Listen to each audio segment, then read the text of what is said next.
Pila ka mga Ilonggo nagapanghanda na sa pagsugalaw sa bagong tuig. Dugay-dugay, ano ay han ang ilahandom sa 2022? Si John Sala nakatutok.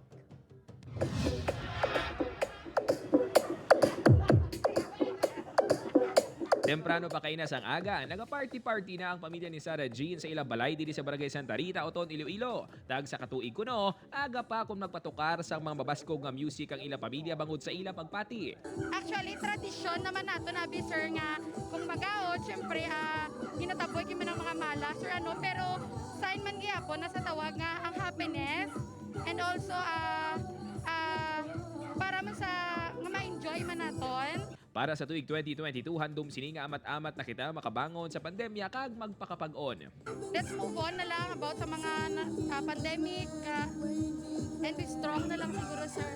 Ang mag-asawa naman nga ini, first time nga maga New Year sa Iloilo kag birthday man kuno sang ila bata. Gani gin siguro nila nga ang mga pagkaon para karon sa gabi ang espesyal. Seafood, actually, seafood mix. Kagang amonado.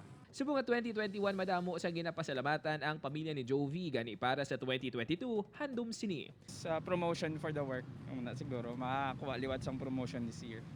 Duha ka tuig na nga nauntat ang tuigan nga Christmas party sa pamilya ng Nanay Helen. Gani subong nga nagtahaw-tahaw na kunong sitwasyon. Idungan na lang nila ini sa pagsugalaw sa bagong tuig. Subong dulang kay ti simpre daw open naman subong ti masadya-sadya naman kami kang pamilya namon Subong tuig 2021 madamo sa mga pagpanghangkat ang aton nagyan. Pandemya man o kun mga trahedya dala sang bagyo. Apang kun may isa man ka pamatasan nga duna na sa mga Ilonggo. Ini ang pagkapositibo nga sa palabuton ang aton kabuhi ang mas mangin masadya kag puno sang pag-asa.